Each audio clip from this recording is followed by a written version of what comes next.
சிறப்பு பொருளாதார மண்டலம் அமெரிக்கா. எல்லா நாடுகளும் சிறப்பு பொருளாதார மண்டலத்தை இந்த நாட்டில் 2000 ஏக்கர் 3000 ஏக்கர் 4000 ஏக்கர் என்று நிலப்பரப்பு விளை நிலங்களை பறித்து ஆக்கிரமித்து அமைக்கிறது. அமெரிக்க நாடு சிறப்பு பொருளாதார மண்டலம் என்று ஒரு கிராமத்தை இங்க உருவாக்குச்சுன்னா, அங்க ஒரு கொலை நடந்துருச்சுன்னா இந்தியா விசாரிக்க முடியாது, இந்தியா அதுல தலையிட முடியாது, அமெரிக்கா தான் தலையிட முடியும். இந்தியாவுக்குள்ள ஒரு குட்டி தீவு அமெரிக்காவுக்கு. எந்த நாடு அந்த சிறப்பு பொருளாதார மண்டலத்தை அமைக்குதோ அந்த நாட்டின் நிர்வாகம் தான் இங்க நடக்கும். நம்ப முடியுதா உங்களால? இதான் நடக்கும்.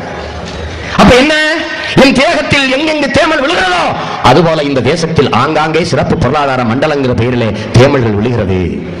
முன்பு இங்கிலாந்து என்ற ஒரு நாட்டுக்கு அடிமையாக இருந்த இந்த நாடு இன்னைக்கு எல்லா நாடுகளுக்கும் அடிமையாக மாறிக்கொண்டிருக்கிறது. இது உண்மை.